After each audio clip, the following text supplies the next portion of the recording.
Hoy me gustaría hablar de un tipo de comunicación, un tipo de conversación que la investigó, la estudió un profesor mío, se llamaba Marshall Rosenberg. Está basado en intentar generar un espacio de encuentro entre personas que están teniendo serias dificultades, serios conflictos, ¿no? Se basa fundamentalmente en entender no lo que la otra persona está pensando, sino lo que la otra persona siente, necesita y no está expresando. La mayor parte de los conflictos que las personas tenemos y que son responsables de muchos de los problemas de salud que hoy en día padecemos, de hecho el estudio más largo que conozco, que duró 20 años, se hizo en Estados Unidos sobre la causa número 1 del estrés negativo, lo que se llama el distrés, el que nos genera enfermedad, el que altera nuestro cerebro, de hecho mata neuronas. Pues la causa número 1 es la pobre comunicación entre las personas. Todos sabemos lo fácil que es que ante ciertas circunstancias, ciertas situaciones surja el conflicto y surjan los malentendidos, los supuestos y las interpretaciones que al final van engordando, van haciendo como una bola de nieve y consiguen que dos personas no se hablen o incluso entren en franca violencia. Lo que Marshall Rosenberg descubrió fue que cuando nosotros somos capaces de conectar con los sentimientos y las necesidades de una persona, es decir, creamos un espacio de escucha, algo sorprendente ocurre. Si queréis os cuento una cosa que yo viví hace muchos años cuando era profesor de creatividad de un centro, y el director del centro me presentó como cirujano, por mis 26 años de experiencia, y también pues una persona investigando el tema de la creatividad. A uno de los alumnos de ese máster le entregué un collage, un papel grande que tenía varias fotos pegadas, y tuve la fortuna de que en lugar de mirar el póster yo le estaba mirando la cara. Noté un cambio tremendo en la expresión de su cara. De repente su cara, de ser una persona con una expresión normal, se convirtió en la expresión de una persona profundamente enfadada. Yo me quedé bastante sorprendido y empecé a mirar en el póster qué podía haber puesto que hubiera generado un impacto tan sorprendente en esa persona. Y no sé por qué me di cuenta de algo, del hecho de que yo había puesto una foto de un cirujano operando. No se veía sangre, ni se veía nada así un poco duro, pero sí se le veía con su mascarilla, con su gorro, etcétera, etcétera, operando. Y le hice una pregunta, le dije, oye, ¿a ti te caen bien los cirujanos? ¿No se cambian? No te caen bien los cirujanos. No te caen bien. A mí me habían presentado como cirujano, en el póster había puesto eso, ¿a ti te caen bien los cirujanos? Y me acuerdo que él se me quedó mirando y me dijo, los cirujanos no me gustan nada. En ese momento, y que cada uno se lo aplique en su propia vida, todos tenemos la tendencia natural a defendernos, a posicionarnos. En mi caso, pues el posicionamiento podría ser muy sencillo. El posicionamiento podía ser, oye, mira, perdóname, yo no te he hecho nada. Es tu problema, ¿no? Es tu problema. Oye, mira, los cirujanos salvamos muchas vidas, los cirujanos hacemos esto, o cuesta mucho tiempo y esfuerzo ser cirujano, etcétera, etcétera. Apliqué la metodología del doctor Rosenberg, y en lugar de posicionarme, en lugar de defenderme, en lugar de intentar demostrar que aquel comentario suyo no tenía ningún sentido, intenté entender qué había ahí que generar tanto dolor. El primer trabajo que tuve que hacer fue conmigo mismo, es decir, cortar mis ganas de revancha, mis ganas de posicionamiento, ¿no? Le dije, ¿me puedes contar por qué? Él se quedó callado y, viendo que toda la clase había quedado en silencio y que realmente había un espacio para la escucha, empezó a contar experiencias que había tenido. Experiencias tremendamente duras. Experiencias que explicaban todo el dolor que esa persona había tenido, había sufrido a lo largo de los años. De la ira pasó a la tristeza y se puso a llorar. El resto solo estábamos en silencio. Nuestra misión no era hablar, era abrir un espacio para que él pudiera expresar su sentir sin verse juzgado, sin verse atacado, etcétera, etcétera. Después de la tristeza, después de esas lágrimas, sonrió. No te puedes imaginar, nos puedes imaginar el impacto que tuvo aquello en todos nosotros. Claramente, este chico tenía un aguijón clavado que estaba soltando veneno. Y muchas veces de lo que se trata es de abrir ese espacio para que la persona pueda expresar su sentir, pueda expresar lo que necesita sin experimentar simultáneamente que se lo está juzgando. Nos quedaríamos sorprendidos de hasta qué punto se pueden superar traumas enquistados en una persona con una simple conversación. Yo he visto personalmente en algunos foros en los que he participado personas que arrastraban enormes traumas desde pequeñitos, que cuando los han podido expresar y han visto a alguien que ni les daba la razón, ni les contradecía, sino sencillamente abría un espacio de escucha, el grado de liberación es espectacular. Luego he tenido la fortuna de encontrarme con esas personas meses después, y el cambio seguía, había cambiado por completo su vida. Es decir, no nos damos cuenta porque lo tenemos pues tan cerca del enorme poder de la comunicación. De hecho, se ha demostrado que la conversación puede ser en muchas enfermedades que se catalogan como enfermedades mentales más potente que incluso algunas de las medicaciones más sofisticadas que hay. De hecho, la verbalización es un proceso tremendamente valioso porque obliga al mundo emocional, que a veces es un mundo difuso, que no se puede precisar de manera clara, le obliga a ir a una parte del cerebro que es la región prefrontal izquierda y áreas del lenguaje que están próximas a ese área. Y precisamente ese área prefrontal es el área de las emociones positivas. El problema de las emociones, o el problema que pueden generar las emociones, es cuando se estancan. La emoción tiene que fluir de una manera adecuada. Es decir, incluso cuando una persona siente frustración o siente ira, esa frustración, esa ira hay que manifestarla, pero sin generar violencia, ni hacia uno ni hacia los demás. Por ejemplo, a alguien le pueden haber hecho una faena muy clara desde el punto de vista objetivo. Entonces hay una forma de comunicarse que se llama asertividad, con la cual tú hablas con firmeza pero sin dureza. Es decir, tu forma de hablar es una forma potente pero no es agresiva. Tanto la frustración como la alegría, si se suprimen, pueden generar hasta enfermedades.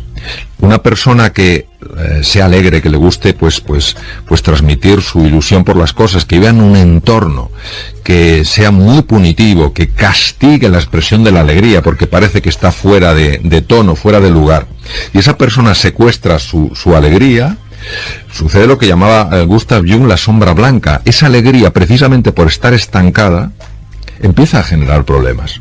Pues las emociones han de fluir. Lo que pasa es que han de fluir de una manera creativa.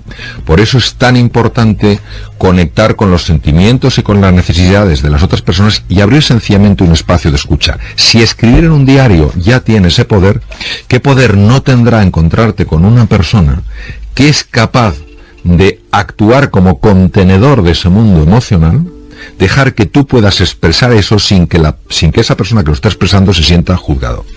Es difícil, es desafiante, pero yo lo he visto en distintas situaciones y es de un poder difícil de escribir. Parece mentira que algo aparentemente tan sencillo tenga tanto efecto, y yo creo que está basado en el poder de la escucha auténtica, que muchas veces decimos que escuchamos pero no estamos escuchando, no estamos creando ese espacio para que la otra persona pueda expresar libremente su sentir. Y por otro lado también la importancia de que para nosotros la otra persona sea relevante, es decir, que nos interese no solo conectar con su sufrimiento, sino también ayudarla a que lo alivie. Lo interesante es que una metodología hoy en día, pues que posiblemente a muchos oyentes les suene, que es el coaching, está muy basada en esta tecnología, la pregunta. ¿Y por qué es tan importante la pregunta? La pregunta es muy importante porque hace que nuestra conciencia se enfoque en un determinado lugar. Y tú, al enfocarte en un determinado lugar, ves cosas que normalmente no ves. Tenemos todos una estructura en el cerebro, en el tronco cerebral, que lo que sería como una linterna, ¿no? Entonces tú haces una pregunta y esa estructura pone todas las potencias cerebrales para que buceen, para que indaguen en esa pregunta. Por ejemplo, si yo ante una dificultad me hago la pregunta, ¿puedo con esto? En el fondo, ¿dónde estoy poniendo mi foco? Estoy poniendo mi foco en la duda. ¿Puedo con esto? En la inseguridad, en la preocupación. Pero si yo cambio la pregunta por ¿cómo puedo con esto?, solamente cambiar la pregunta hace que yo automáticamente dé de alguna manera por hecho que hay un sistema. Lo que tengo que hacer es buscar la solución. Aunque es lenguaje, dado el poder que tiene el lenguaje para afectar al subconsciente, el cerebro empieza a operar de una manera radicalmente distinta. Por eso una de las cosas que sí que me gustaría desde aquí, desde el punto de vista práctico, es que cuando cualquiera de las personas que hoy en día que hoy nos esté escuchando se encuentre con una situación muy difícil, no se pregunte nunca ¿puedo con esto?, sino ¿cómo puedo con esto? Y otra pregunta que sí que me gustaría mucho compartir con los oyentes hoy es la siguiente. A veces me he encontrado con personas que se sienten bloqueados ante una situación, lo que sea, y no saben cómo salir de ahí. Entonces hay una pregunta que tiene muchísimo impacto, y la pregunta es muy sencilla, es ¿cuál es el paso más pequeño que me atrevo a dar? Es que no somos conscientes del poder que tiene el lenguaje para afectarnos hasta por vía subconsciente. Por eso hay palabras que abren mundos, hay palabras que curan, hay palabras que enferman, y el tema de la pregunta que nos pide a todos pues un poquito de silencio y un poquito de reflexión, y buscar esa pregunta que nos haga reflexionar sobre un aspecto sobre el que no hemos llevado todavía luz. Por eso me parece importantísimo, y muchas veces, bueno, esto es un tema fascinante, ¿no? El tema de la creatividad. Los niños, por ejemplo, cuando son pequeñitos, se hacen todo tipo de preguntas sin plantearse si son preguntas inteligentes, no inteligentes, adecuadas o no adecuadas. Pero luego entran en el mundo de los adultos y empezamos a decir, bueno, esa pregunta qué rara que es. Pero ¿cómo te haces esa pregunta? Y luego pasa el tiempo y te das cuenta que la gente que ha revolucionado la sociedad, por lo menos en el campo de la ciencia, se hicieron preguntas que en aquel momento mucha gente consideró que eran estúpidas. Bueno. Y por eso el volver a traer el peso, el valor de la pregunta, me parece que puede ser interesante. Has pronunciado la palabra silencio. ¿Qué importancia tienen en la salud mental? El silencio es un tema que cada vez se va valorando más, sobre todo a raíz de los descubrimientos que se están haciendo en lo que se llama neurociencia afectiva, es decir, la parte de la neurociencia que se ocupa de los sentimientos, las emociones, etcétera. Y lo que se ha visto es que en un mundo tan marcado por la incertidumbre, como es en el que vivimos todos, en España, en Japón, en la India, en Estados Unidos, en todas partes, en un mundo tan marcado por la incertidumbre, la mente humana tiene una gran tendencia a sentirse amenazada, a sentirte amenazado. Porque te está cambiando prácticamente todo.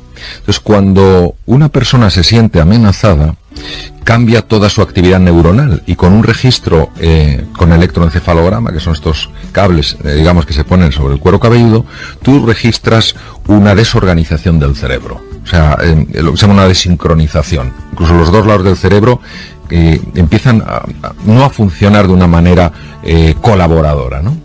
Y el ritmo es un ritmo muy, muy alto, se llama alto beta, que es propio de los estados de ansiedad. Vivimos una sociedad muy marcada por la ansiedad.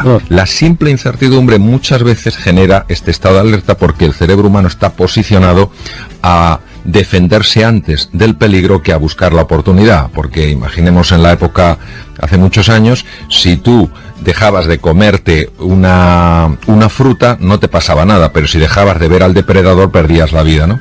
Entonces, lo que se ha visto es que cuando consigues momentos de silencio, momentos de calma, momentos de paz, que cada uno los consigue de una manera personal, el cerebro empieza a cambiar su ritmo eléctrico, y entonces, en lugar de estas ondas tan rápidas, el alto beta, las de 20, 30 hercios, empieza a generar ondas muy distintas, ondas alfa, ondas teta. Entonces, estas ondas son unas ondas muy curiosas porque son ondas lentas, pero no solo son ondas lentas, es que favorecen una sincronización del cerebro.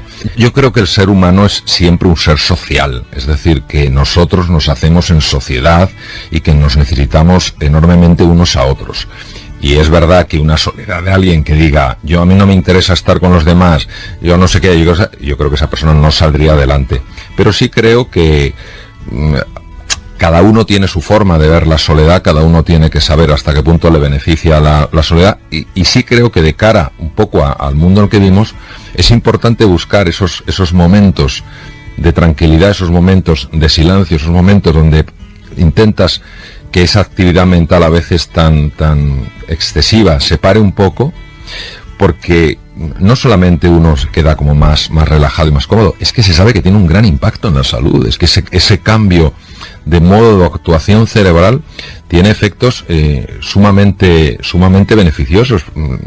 Son cosas muy sencillas que solamente la neurociencia con sus tecnologías modernas de neuroimagen han podido mostrar hasta qué punto son importantes. Entonces, que sí, que tenemos que hacer cosas, que tenemos que funcionar, que tenemos que conseguir resultados, que no nos olvidemos que para estar bien necesitamos también estos momentos de recuperación. Pues si no tenemos estos momentos de recuperación, la salud queda fuertemente dañada.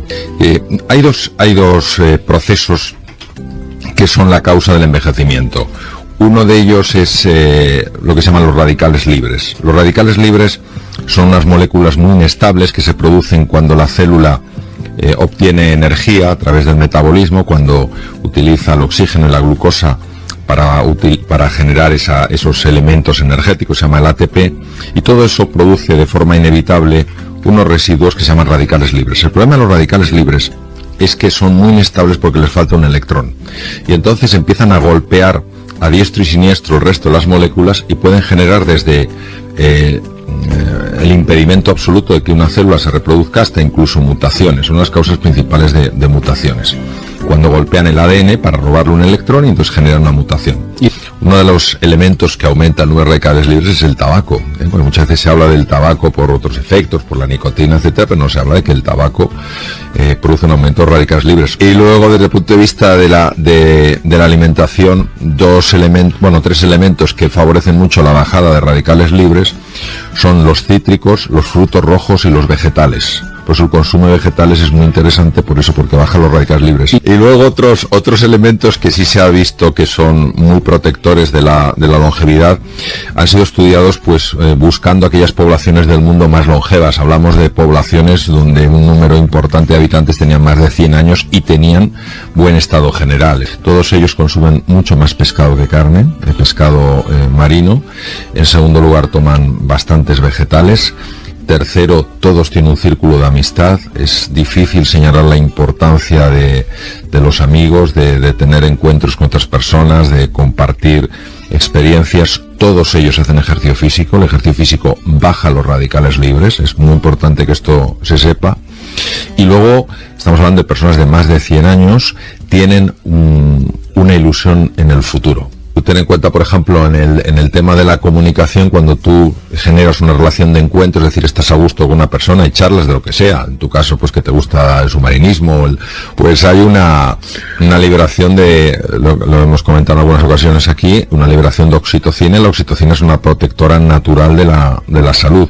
Luego, la ventaja de salir, la ventaja de ir al cine, de leer, etcétera, es además no dar la opción de que la cabeza rumie demasiado las cosas. Tenemos una jaula de grillos que sabemos perfectamente, además se ha podido medir, que es capaz de producir tremendas alteraciones. Entonces, a veces el simple hecho de salir un poco, dar una vuelta por ahí, en fin, ver gente, hacer cosas, permite que la cabeza se serene un poco, ¿no? O sea que indudablemente sí. Y desde luego la separación entre lo mental y lo físico es una cosa puramente conceptual. Desde el punto de vista de la realidad están totalmente unidas. Antes comentaba que una persona que esté con muchísima tensión mantenida en el tiempo, es decir, con muchísimo, se llama distrés o estrés crónico, aumenta el número de radicales libres. En radicales libres estamos hablando de moléculas, estamos hablando de algo muy físico, y sin embargo procede de una situación muy mental. ¿Por qué? Pues porque son dos realidades que se pueden distinguir. Sí, porque el cuerpo somatiza, ¿no? O sea, el cuerpo... Claro, la cabeza te pasa factura en el cuerpo. Claro, cuando se habla de patologías psicosomáticas, no estamos hablando ni mucho menos de que una persona esté un poco mal de la cabeza y como consecuencia de eso se imagina enfermedades raras. No. Es que la mente y el cuerpo están íntimamente conectadas. Entonces, toda la tensión que una persona puede experimentar a nivel psíquico, sobre todo si es de forma muy constante y no ha encontrado ningún camino para liberarla, puede, no necesariamente, pero puede dar lugar, obviamente, a una enfermedad. Cuando una persona quiere mejorar algo de su vida, quiere hacer que algunos aspectos de la personalidad evolucionen positivamente, aunque parezca sorprendido, una de las cosas interesantes que puede hacer es ejercicio físico. Y uno se pregunta qué tiene que ver la personalidad o la mejora, el crecimiento interior con el ejercicio físico, y sí que tiene que ver. Para que se produzca ese crecimiento interior, tiene que haber un cambio en el mapa neuronal, es decir, las neuronas tienen que conectarse de una manera novedosa. Las neuronas, para conectarse de una manera novedosa, necesitan unas sustancias llamadas neurotrofinas, que por cierto las descubrió Rita Levi Montalcini, que murió con 102 años, una magnífica y maravillosa neurocientífica italiana. Entonces necesita estas sustancias. Una de las más importantes se llama BDNF. Bueno, pues precisamente el BDNF, que es un factor derivado del cerebro, aumenta los niveles de BDNF, aumentan con el ejercicio físico. Aquí el dolor físico y el dolor social, cuando una persona se siente marginada, cuando una persona se siente excluida, cuando se hace una resonancia funcional magnética, es una técnica de imagen para ver la localización de ese dolor a nivel cerebral, se activan las mismas áreas en el cerebro. Y fíjate qué interesante, los opiáceos, no, porque el cerebro procesa igual el dolor social, el dolor de la marginación. Entonces, lo físico y lo mental está muy unido. Claro, es como el amarillo y el azul dando lugar al verde, no se pueden separar, ¿no? Y yo creo que son estas noticias bastante esperanzadoras e ilusionantes, porque de alguna manera no ponen todo en nuestras manos, pero sí ponen cosas. Recuerdo a un personaje interesante del 16, ¿no? Nicolás Maquiavelo, ¿no? Decía: la fortuna es árbitra del 50% de nuestras acciones, pero nos deja gobernar la otra mitad a nosotros. Entonces, claro, que una persona se tome en serio el ejercicio físico, el dormir de manera adecuada, estos momentos de esparcimiento, etcétera, etcétera, el tomar más vegetales, más pescado, el tener un círculo de amigos, etcétera, etcétera, sí que tiene una repercusión clara, no solo en la longevidad, sino también en la calidad de vida.